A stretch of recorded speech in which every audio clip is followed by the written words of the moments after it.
Sounds like Salieri was getting ready to make his move. Working up to it, maybe.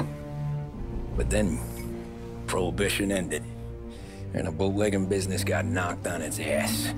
Oh, that fighting over booze meant next to nothing. It took us a few years to recover. But when we did bounce back, boy, it was something. We took what dough we had from the moonshine and Canadian whiskey and invested it into new rackets. Some of them even legal.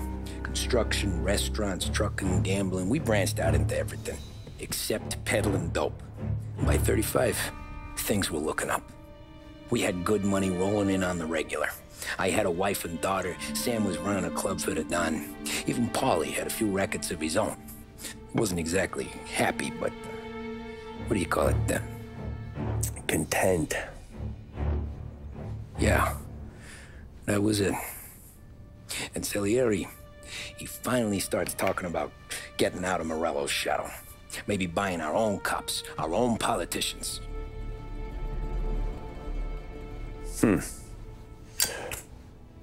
That's interesting.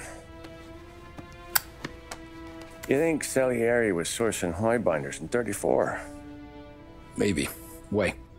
Well, a few years back, the Vice Squad got a judge on solicitation of a minor.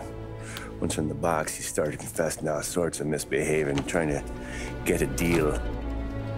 But he copped to taking kickbacks from Morello and your man Salieri. Playing them off one another, trying to goose the take. But once Morello found out, he threatened to bury the judge's kids on the beach. Still breathing, of course. Christ. That was the missing piece. How's that? Morello was always winding us up. But he never did anything that might start an all-out war. Learning Salieri was building his own bench must have finally tipped his scales. Because in 35, he hit us with both barrels.